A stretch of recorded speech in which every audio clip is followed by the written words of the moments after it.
Hi guys, আজকে আমরা মোমো বানাচ্ছি দুপুরবেলা।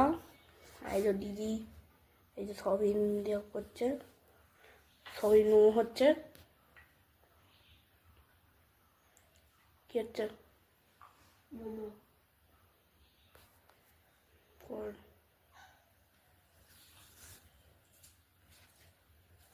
চলো, এই যে বাঁধাকপি, এই যে এখানে এইটা কাটা আছে, এইটা হচ্ছে ওইখানে, ওইটা কাটা আছে, আর ওইটা ওখানে ওখানে পিছনে আমাদের এই যে আটা মাখানো, আটা নয় ময়দা মাখানো হয়ে গেল। আর ওইখানে দিদি চলে গেল মশলা করতে।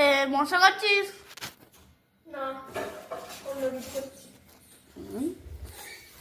চলো এবার যখন পুড়বো তখন এবার কথা বলবো। তাহলে মোমো বানানো হয়ে গেল।